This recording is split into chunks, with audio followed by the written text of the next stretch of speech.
Bismillahirrahmanirrahim. Biasanya kalau pentausiah memulai daripada satu majelisnya, khususan kita orang Melayu atau asli Sumatera, biasanya ada istilah pantun. Kalau beberapa bulan silam kami mulai pantun, tapi menyinggung pengurus masjid, tapi kali ini untuk semuanya. Kemarin ketika kami hadir di satu majelis, ada ulama yang beliau alumni daripada Yaman. Ada satu MC mengucapkan Wiro Sableng minum kopi. Insyaallah yang jawab salam insyaallah banyak rezeki. Amin ya rabbal alamin. Maka di sini saya akan mulai daripada majelis kita dengan mengawali Assalamualaikum warahmatullahi wabarakatuh.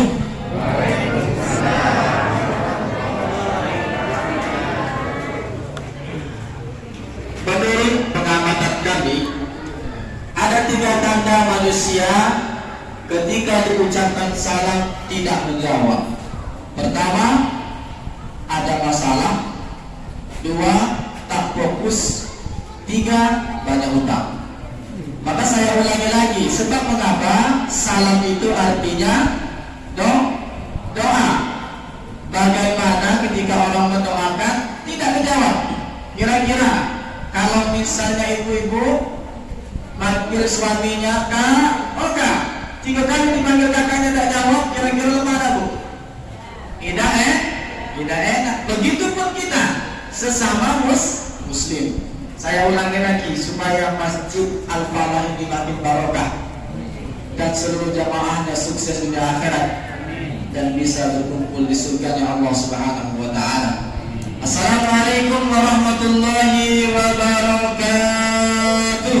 Waalaikumsalam warahmatullahi wabarakatuh. Alhamdulillah.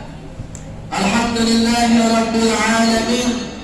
Alhamdulillahi rabbil alamin. Alhamdulillahilladzi al-fatihi lima ughliq wal khatimi lima sabaqa nasiril haqqi bil haqq wal hadi ila siratikal mustaqim. Asyhadu an la ilaha illallah wa asyhadu anna Muhammadar rasul. Allahumma salli ala sayyidina Muhammad wa ala ali sayyidina Muhammad. Qala Allah Ta'ala fi kitabihil karim, a'udzu billahi minasy syaithanir rajim. Bismillahirrahmanirrahim. Walau anna ahlal qura amanu wattaqaw lafatahna 'alaihim barakatin minas sama' wal ard walakin kadzdzabu fa'akhadnahum bima kanu yakdzibun. Shadaqallahul azim. Pertama-tama dan yang paling utama, marilah kita bersyukur kepada Allah Subhanahu wa ta'ala. Disebabkan mengapa Bapak, Ibu, adik-adik?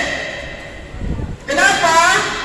Ada satu perkara, satu nikmat yang terkadang kita lupakan, Pak. Apa itu? Kalau sehat biasa, Pak. Kalau buntu biasa.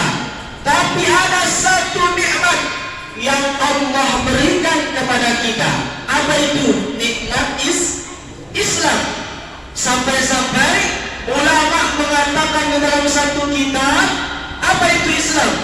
Huwa-dinul ladzi ba'athallahu bi Sayyidina Muhammad sallallahu alaihi wasallam di hidayatin nas wa sa'adatihim. Betapa indahnya nikmat ini, Pak.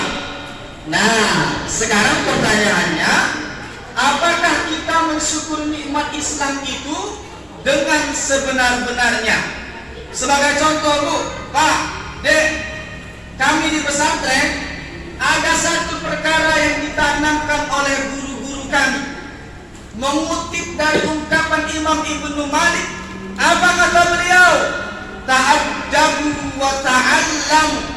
Belajarlah akhlak dulu, baru belajar ilmu. Nah, adik-adik yang di belakang, ingat, kamu akan jadi orang mulia, kamu akan jadi orang baik ketika engkau memiliki adab. Ke siapa? Ke Allah. Ke siapa? Orang tua. Ke siapa? Ke siapa? Kepada siapa saja di antara kamu. Maka kita beradab, bersyukur kepada Allah, itu merupakan aplikasi daripada makna Islam yang tercerna dalam hati kita. Karena banyak yang mengaku Islam tapi amaliyahnya tidak sesuai dengan ajaran agama Ustaz, tadi aku ketemu dengan budak, dia Islam, sembahyang tak? Tidak. Kafir tak dia Ustaz? Tidak. Lepas bisa tak sembahyang? Bukan bagian kita mengkafir, menyalahkan orang yang tidak melaksanakan perintah Allah Subhanahu wa ta'ala.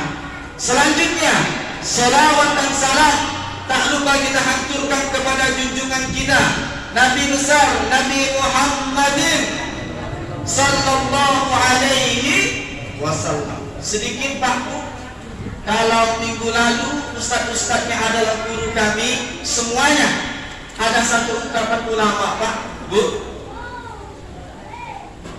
iman yang sempurna itu innama haqiqatul iman, sesungguhnya hakikat iman yang sebenarnya iman itu Pak, apa itu?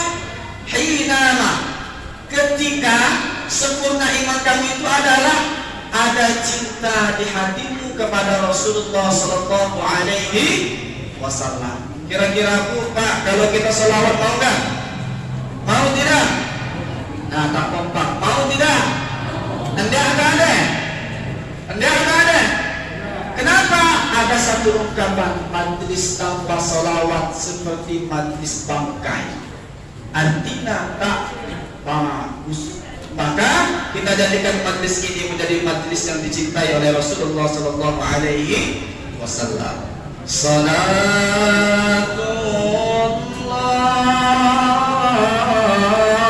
salamullah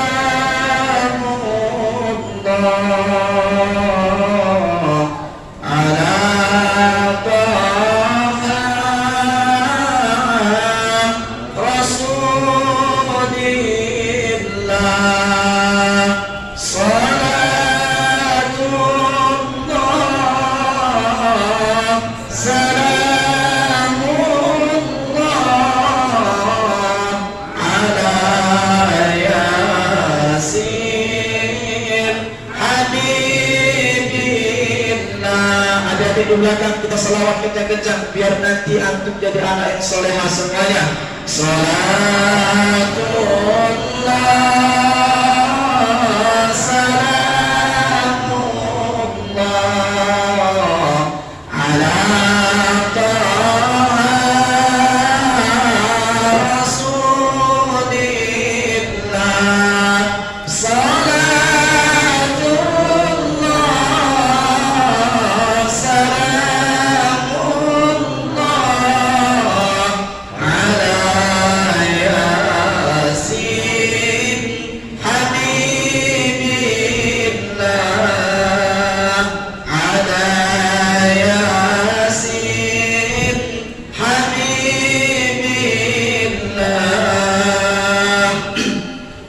Alhamdulillah. Selanjutnya yang sama-sama kita hormati dan kita takzimi kepengurusan Masjid Al-Falah, Bapak Ketua, Wakil, Bendahara, Sekretaris, dan juga seluruh alim ulama. Ada guru-guru kami di sini, ada ustadz kami di depan sana beliau, masya Allah. Dan saya di sini pertama sahabat kami seperjuangan, ada orang empat, Pak Pengurus. Kenapa? Karena kami geng kalau di pesantren itu. Supaya apa? Menguatkan satu ukhuwah. Kuntum khaira ummah ta'muruna bil ma'ruf wa tanhauna 'anil munkar. Kalau dewean ngajak kebaikan itu berat, tapi kalau kita berjamaah insya Allah kuat. Maka kami dari pesantren banyak-banyak. Nah itu Ustaz. Baik. Baiklah, pada kesempatan ini izinkan kami menyampaikan 4 hal yang akan menjadikan ibadah kamu istimewa di hadapan Allah Subhanahu wa ta'ala. Kira-kira Pak, pengen tak ibadah kita baik di pandangan Allah? Pengen tak? Ibu pengen tak Bu? Pengen dia tak ada Bu? Pengen. Yang pertama adalah mengutip ungkapan Dr. Abdul Razak, seorang ustaz, seorang syekh, seorang ahli dalam bidang dakwah. Beliau merupakan alumnus dari salah satu universitas Malaysia. Pernah mengatakan kepada kami saat kami mengikuti belajar kepada beliau, yang pertama adalah hal yang paling penting dalam ibadah kepada Allah. Pertama, yakni ittiba'ur rasul. Apa itu ittiba'ur rasul? Ittaba'a yattabi'u, mengikuti. Siapa yang kita ikuti? Rasulullah. Bagaimana cara kita mengikuti Rasulullah sallallahu alaihi wasallam? Satu, kita memahami ayat Al-Qur'an. Contoh, ada ayat Al-Qur'an yang mengingatkan kepada orang kafir, innal ladzina kafaru sawa'un 'alaihim a'andartahum am lam tunzirhum la yu'minun. Inti ayat itu apa? Sesungguhnya wahai Muhammad, sekalipun engkau kasih nasihat, kau kasih ilmu, kau kasih alasan kepada mereka, pelajaran kepada mereka, sesungguhnya mereka tidak akan beriman, tidak akan menerima apa yang engkau sampaikan. Maka ketika yang muda berbicara di sini Pak, kalau itu benar, maka diambil ilmunya. Jangan sampai kita masuk ke golongan khatamallahu ala qulubihim wa ala sam'ihim wa ala absarihim ghishawah wa lahum adzabun alim. Jangan sampai hati kita tertutup. Nah, maksudnya bagaimana? Ittiba'ur rasul, mengikuti Rasulullah sallallahu alaihi wasallam dalam beribadah. Ada satu hadis yang sering kita baca, sering kita dengar, sallu kama ra'aitumuni usalli, salatlah kamu sebagaimana kamu melihat aku salat. Pertanyaannya simpel Pak, yang tahu salatnya Rasulullah siapa? Para sahabat. Kemudian setelah para sahabat siapa? Kira-kira pertanyaannya Pak, yang mengerti ayat Al-Quran, yang mengerti ilmu hadis, yang mengerti tentang hukum Islam siapa? Para ulama.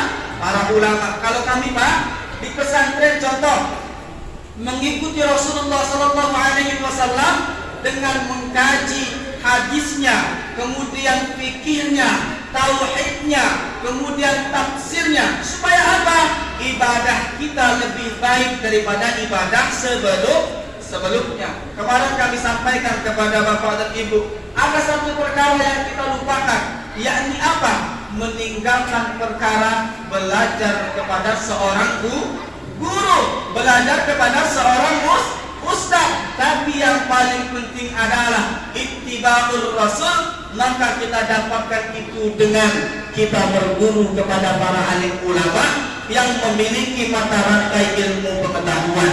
Contoh, ketika Bapak mempelajari kitab ini, apa kitab hadis arba'in?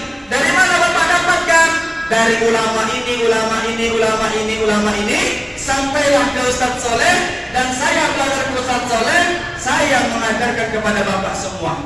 Maka itu dikategorikan kita beribadah mengikuti cara Rasulullah sallallahu alaihi wasallam. Kira-kira Bu, udah benar belum sholat kita Bu? Sudah benar Bu kira-kira Al-Fatihah kita Bu? Sudah benar Bu kira-kira iftitah kita Bu? Sudah benar Bu kira-kira posisi sholat kita Bu? Maka solusinya adalah kata Rasulullah di dalam satu hadisnya, dua perkara aku tinggalkan, kau akan selamat. Apa itu? Al-Quran dengan hadis. Apa itu Quran? Yakni kitab Allah yang sering kita baca. Maka Al-Quran itu jangan cuma dibaca saja. Sebagai contoh, ada satu ayat yang sering kita baca, tapi kita tak tahu maknanya. Iqra bismi rabbikal ladzi Khalaqal insana min Iqra wa rabbukal. Di situ ayat Al-Quran mengajarkan kepada kita untuk menggunakan akal kita, Pak, menggunakan logika kita. Maka yang paling penting bagi kita adalah ittiba'ur rasul, akan kita dapat dengan cara kita belajar. Dan ini salah satu upayanya, Pak. Ustaz, bagaimana cara ittiba'ur rasul bermajlis? Sebenarnya dalam bermajlis itu, Pak, rapat-rapat. Ustaz, kalau corona aja ini kira-kira jaga jarak boleh tak? Boleh. Yang tak boleh itu yang tidak mengikuti majelis. Ustaz, boleh nggak nonton dari YouTube? Boleh. Tapi kira-kira Ustaz kenapa nggak sanadnya? Ada pendapat ulama. Kalau kita kenal kepada beliau dan ulama itu merasa hatinya kita menyatu, maka yakin itu terkategori kita belajar kepada para ulama. Yang kedua, di dalam kitab hadis Arba'in ini, Pak, Bu, ada satu hadis yang dijelaskan oleh Rasulullah SAW. Maka Dr. Abdul Razak mengatakan, apa kata beliau? Kalau yang pertama adalah ittiba'ur rasul, untuk menjadikan ibadah kita baik, ibadah kita istimewa di hadapan Allah. Maka yang kedua adalah ikhlasun niyah. Apa itu ikhlasun niyah? Niat kita nak bersih karena Allah Subhanahu wa ta'ala. Maka di dalam hadis ini, Bu, ketika kami mengaji dulu kepada guru-guru kami, oh begini yang disebut sebagai kitab tanpa baris, oh maiko. Maka kata Rasulullah di dalam hadisnya adalah innamal a'malu segala sesuatu tergantung kepada niat. Misalnya, Bu, ibu datang dari rumah ke masjid, cuma datang ke masjid lah dapat pahala. Misal ibu pulang ke rumah, cium tangan suami ibu, maka sudah dapat pahala. Misal ibu lewat dari jalan ada satu sampah, maka sampah itu ibu buang, maka dapat pahala. Tapi ketika niat kita bukan karena Allah Subhanahu wa ta'ala, maka yakinlah seluruh amal ibadah kita menjadi amal ibadah yang sia-sia. Maka Allah itu ingatkan kepada kita, Pak, setiap yang kita lakukan, setiap yang kita perbuat, ingat, kita pikirkan untuk masa depan kita. Di mana itu? Di hari pembalasan. Maka Allah ingatkan kepada kita, ya ayyuhalladzina amanu taqullaha wa tanzur nafsum ma qaddamat. Sering dibaca oleh imam itu, Pak. Wahai orang-orang yang beriman. Siapa yang beriman itu, Pak? Kita ini yang meyakini Al-Quran itu dari Allah, yang meyakini Nabi Muhammad itu adalah Rasulnya Allah, dan meyakini bahwasanya ada qada dan qadar, dan yang meyakini bahwasanya Nabi Muhammad adalah penutup dari para nabi. Maka Bapak dan Ibu yang kami hormati, ketika dalam satu majelis, bersihkan niat kita, indahkan niat kita semata-mata karena Allah Subhanahu wa ta'ala. Jangan sampai, biasanya anak muda kalau pergi majelis itu, pokoknya Ustaz aku nak pergi majelis, siapa tahu ketemu dengan cewek. Nah, niatnya sudah salah. Maka yang paling baik niatnya adalah ikhlasun niyah. Niat yang ikhlas karena Allah Subhanahu wa ta'ala. Contoh, Pak, kalau misalnya kita ibadah semata-mata ingin dipuji manusia, ketika manusia itu tidak ada, maka kita akan kecewa. Ketika orang yang kita cintai itu tidak ada, maka kita akan kecewa. Tapi kalau hati kita, ibadah kita, zikir kita, salawat kita, senyum kita, langkah kaki kita kepada Allah Subhanahu wa ta'ala, maka yakinlah semuanya akan menjadi indah. Loh kok bisa, Ustaz? Contoh, ini kan yang berbicara anak muda. Tak aja pendengar muda-muda yang ngomong, yang tua yang ceramah. Tapi kalau hati kita ikhlas, Pak, dalam satu riwayat di Al-Azhar itu ada ulama, profesor, doktor, ujungnya itu Al-Hafiz Al-Muhaddis. Tapi ketika budak muda yang ngomong, ia duduk di bawah. Dengaran budak muda ngomong. Ngapa? Ketika hati kita sudah dirasuki memasuki kesombongan, semua kebaikan akan tertolak. Maka fatanallahu ala qulubihim wa ala sam'ihim wa ala absarihim isyawatu wa lahum adzabun adim. Walaupun kita bukan orang kafir, Ustaz jangan kuat-kuat kafir kelak masuk polisi. Memang itu bunyi ayatnya, bukan aku yang kuat. Kalau yang kedua itu adalah ittiba'ur rasul, maka yang ketiga adalah ibadah tanpa ilmu bahwa mahdud. Apa itu maksudnya, Pak? Maka ibadah bil ilmi. Apa itu maksudnya? Dengan ilmu. Apa itu ilmu? Al ilmu nur wa la yuhda lil asr. Kemarin kami kedatangan seorang mu'alaf dari Medan. Beliau bernama Ustaz Patoni. Beliau masuk Islam kisaran 2002-2003. Apa kata beliau? Bagaimana bisa Ustaz? Saya orang yang tidak beragama sebelumnya bisa masuk Islam dan bisa mengajak ribuan ratusan orang masuk Islam, bisa memasukkan orang ke masjid yang awalnya tidak ke masjid. Simpel pertanyaannya, Pak. Dengan ilmu. Maka yang paling penting ibadah pakai ilmu. Salat pakai, zikir pakai. Ada tak orang sembahyang tak pakai ilmu? Allahu Akbar.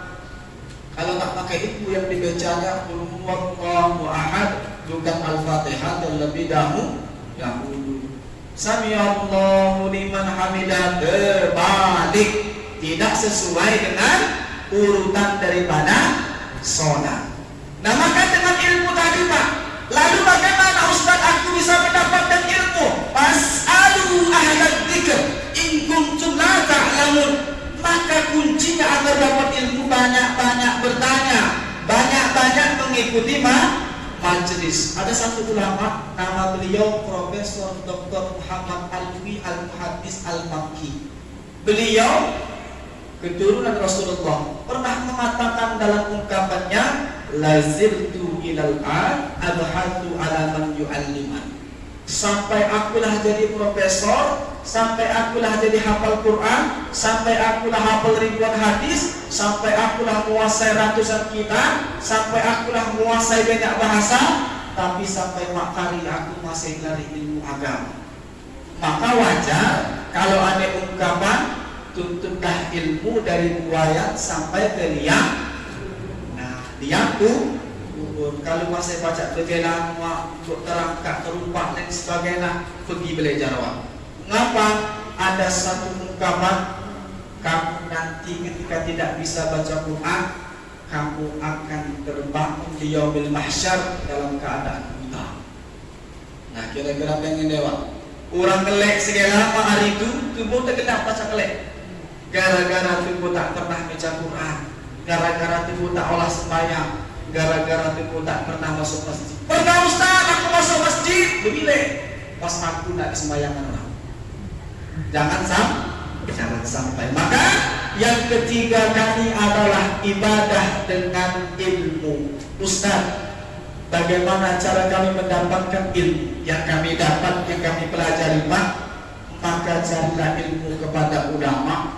Ulama ketika dia berbicara tidak mengatakan menurut saya, tapi menurut ulama sampai ke Rasulullah SAW. Mengapa? Ketika mudahnya mengatakan menurut saya, siapa kamu? Sedangkan di dalam satu kitab dikatakan orang yang belajar tanpa guru sama seperti dia belajar dengan syaitan. Orang yang belajar dengan syaitan, maka yakinlah dia akan sesat. Nah, kalau sesat, Pak, di mana tempatnya, Pak? Di neraka. Pengen tak masuk neraka? Ayo tak kepengen aku juga, Pak. Apa? Lemaklah masuk di surga. Karena apa? Surga itu, kata ulama, ada yang tasawwur wujudah fi akliha. Tak bisa digambarkan saking indahnya, Pak. Yang tua.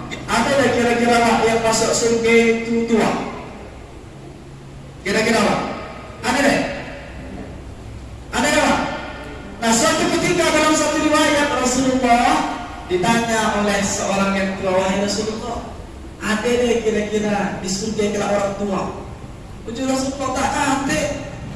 Nah, big salwa itu kacau ni. Nah, tak itu mana aku jina. Mohon maaf Pak, gigi di Meksiko. Audian ada merangkul lahugana, ada berjaga kabeko. Ustaz ada tak yang masuknya itu? Masuk. Kenapa? Nanti ketika kita di surganya Allah Ta'ala, penjelasan para ulama, semua akan kembali menjadi muda, tidak kembali menjadi tua. Kalau makanya tua, alhamdulillah. Yang paling penting adalah tidak ada gunanya usia panjang kalau usia tidak dibuat untuk kebaikan. Lebih baik usia pendek tapi di dalamnya banyak kebaikan. Yang terakhir adalah di dalam beribadah itu akan menjadi ibadah yang istimewa. Apa? Istiqomah. Nah, istiqomah kan yang berat. Bahkan dalam suatu ketika ada seorang ketika dia beribadah, saking istiqomahnya dia tadi, tak pernah tinggal sembahyang tahajudnya, ratusan rakaat tahajudnya. Bahkan beliau sering menyendiri di suatu tempat. Tapi saking seringnya tahajud, awan itu di pucuk kepalanya itu, ketika dia berjalan awan itu panas itu hilang. Tapi ketika ada satu masalah besar di hatinya, apa itu? Kesombongan. Ketika dia turun dari gunung, melihat seorang pemuda yang mabuk-mabukan, dia hina, lantas dia mau mendatangi seorang yang ahli ibadah tadi. Apa yang dilakukan oleh orang yang ahli ibadah tadi? Ketika pemuda itu lewat, wahai Tuhan, saya ingin menemui Anda, saya mau bertaubat, saya minta pendapat dengan Anda. Maka ketika di situ orang yang ahli ibadah tadi menyombongkan dirinya, menganggap dia paling baik, menganggap dia paling suci.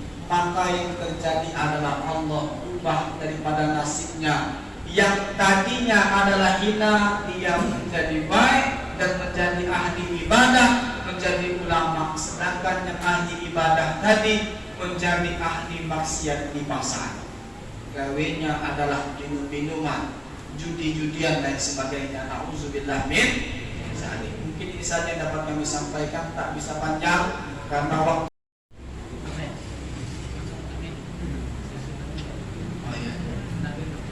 Ya, kalau ada yang mau sharing, kalau bisa kami jawab dijawab. Intinya berkaitan dengan tema ini, Pak. Kalau temanya di luar, takutnya nanti tidak sesuai yang bagi Bapak, Ibu-ibu yang ingin bertanya, silakan. Ibu, Pak Heri, tanya. Ragu-ragu bertanya dengan Ustaz.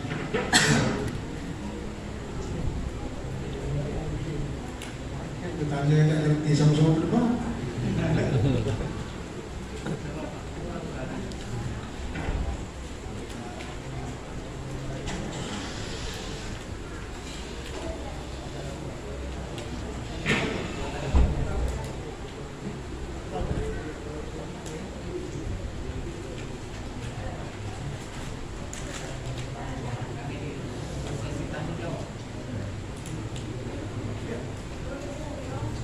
Kami persilakan mungkin dari ibu atau bapak-bapak yang ada mau tanya. Waktu kita masih cukup panjang ini, baru 19:04.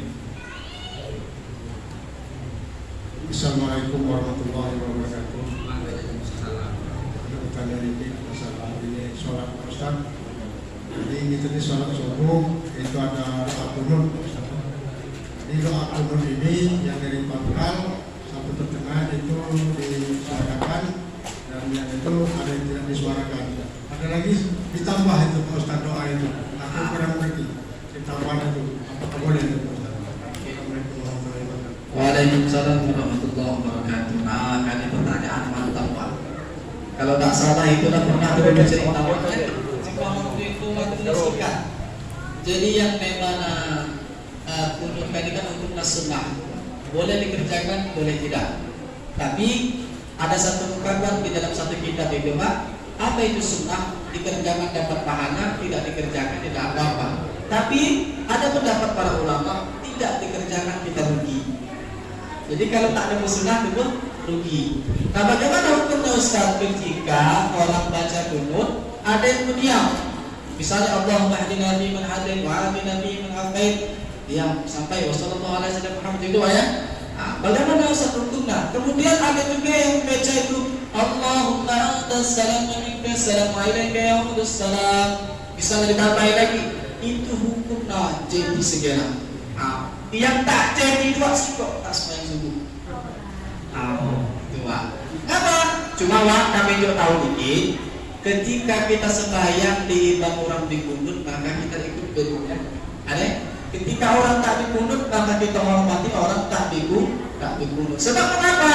Setiap orang memiliki yang memang pendapat masing-masing. Kalau kami mengikuti mazhab Imam Syafi'i, mengapa? Hukumnya adalah sunnah. Kenapa Pak sunnah? Karena memang ada riwayat Rasulullah itu mengkewe anak. Ada? Beli itu Pak, kunut tak pernah tinggal. Termasuklah di penanting itu tak pernah tinggal. Cuma yang kira tinggal sampai subuhnya itu. Karena kunut tak pernah tinggal. Yang kira tinggal itu yang tak sembahyang itu. Masjid besar di Belida itu ada besar. Cuma kapan sembahyang subuh, yang azan itulah, yang qomat itulah, yang imam itulah, yang baca kunut itulah. Ujung-ujungnya sudah sembahyangnya berpikir tak kata jemaah. Wallahu a'lam bishawab. Jadilah mungkin ada ya.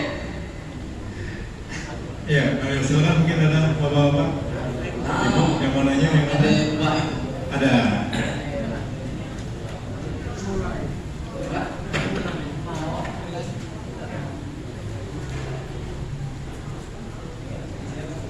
Assalamualaikum warahmatullahi wabarakatuh. Mau nanya Pak, ini tentang sholat sunnah. Ibu-ibu ini kalau azan baru datang ke masjid Pak, tapi tidak sempat sholat sunnah tahiyatul masjid. Jadi mana caranya Pak?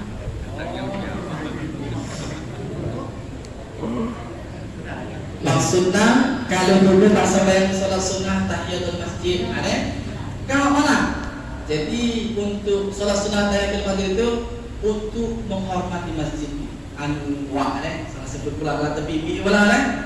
Nah, dalam satu riwayat kami juga contoh riwayat. Ketika Sayyidina Bilal itu ditanya oleh Rasulullah, "Wahai Bilal, amalan apa yang kau lakukan sehingga aku mendengar selaput kali terdengar di surga?" Apa yang digawakan? Apa kira-kira? Sembahyang sunnah apa? Sunnah wudu. Itu tak digewel oleh Nabi Muhammad, tapi digewel oleh Sayyidina Bilal. Maka ada ungkapan itu sunnah takririyah. Artinya apa? Tak digewel Nabi Muhammad, tapi digewel oleh sahabat. Maka itu boleh kita lakukan. Nah, mana kira-kira Ustaz kalau kami tak sempat sembahyang tadi, tak ngapa-ngapa? Karena hukumnya sunnah, maka solusinya sih kok genggang ke masjid. Kalau misalnya kita nak nunggu sunnah, nak kita ngencang. Kalau kita lepek, wajar ketinggalan.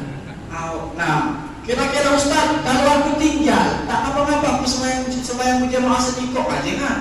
Maka di dalam kitab tadi, Pak, di dalam kitab Bulughul Maram tadi ada bab tentang sholat berjamaah dan keutamaan sholat berjamaah, Pak. Kalau sholat jamaah tadi saking pentingnya tadi, Pak, pahalanya itu 27 derajat. Beda tak kira-kira Pak? Ada juga riwayat mengatakan di dalam kitab tadi 25 derajat. Ustaz, kalau aku tak sembahyang tak 20 derajat. Nah itu. Maka kalau Pak menariknya saran kami dengan pengurus masjid ada yang pengajian kitab fikih. Kenapa? Kitab fikih ini penting Pak. Kalau ini hadisnya ada lagi kitabnya. Siapa yang ada? Ustaz Soleh. Apa? Untuk kitab nyerocos tak ada yang penting Pak. Nah itu. Allah Ta'ala bisa. Jadi kalau tak baca di GWN si gawat itu tak apa-apa. Cuma kalau kamu memang nak dapat niat, biasa dia tenaga dia lebih cepat. Ustaz kalau semuanya itu tak usah. Maka adakah sholat sunnah wudhu? Datang ke masjid, sholat sunnah wudhu. Sudah ke sholat sunnah tayammum masjid.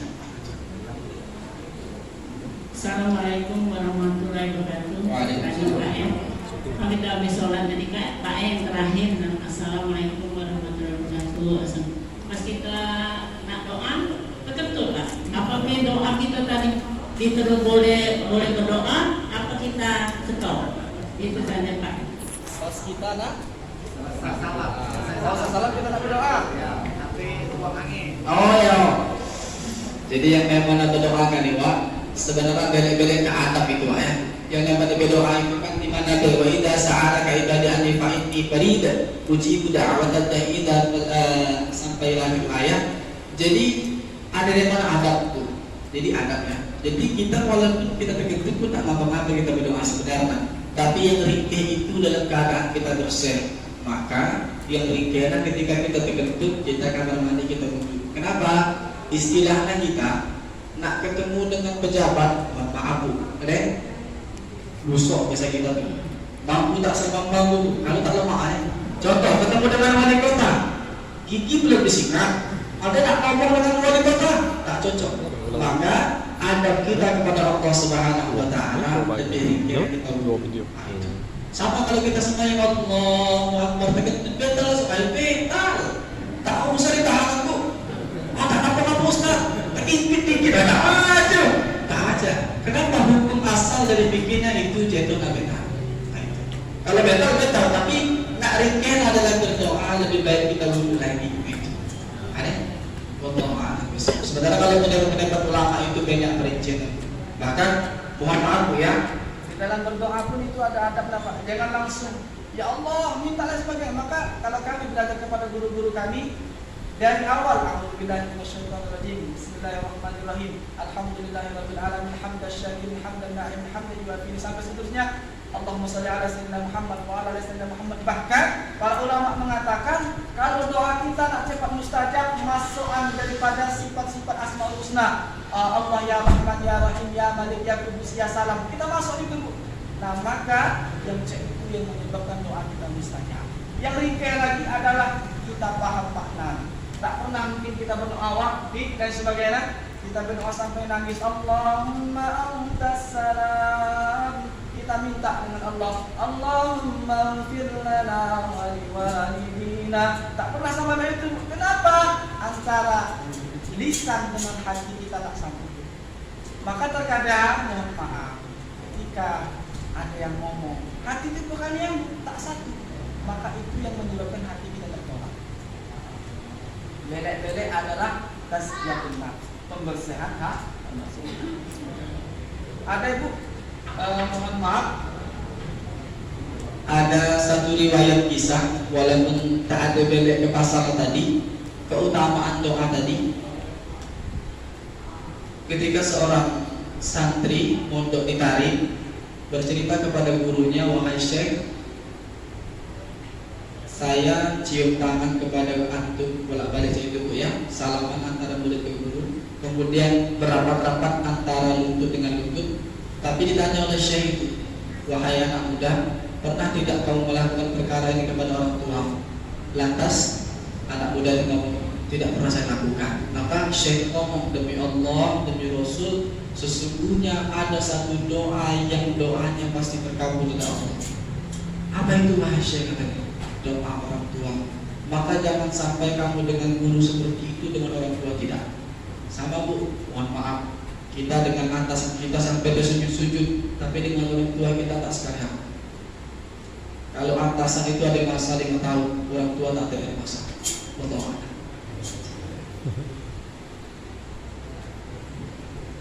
Iya, masih ada lagi? Cukup. Baik, demikian mungkin pertanyaan-pertanyaan yang sudah dijawab oleh Ustaz kita. Kalau agak bingung dengan bahasanya, nanti ada transkripnya di bawah sini ya. Yang jelas kalau kayak gitu bagus ya. Baik, terima kasih Ustaz Billy Pratama dengan kita banyak sekali ilmu pada hari ini. Yang jelas semuanya harus punya ilmu. Kalau tidak punya ilmu maka tidak akan sempurna apapun yang kita lakukan. Dan kita akan ketemu lagi sholat di minggu-minggu yang akan datang dengan besar-besar yang berbeda. Waktu sholat isya kita pukul 19:22 masih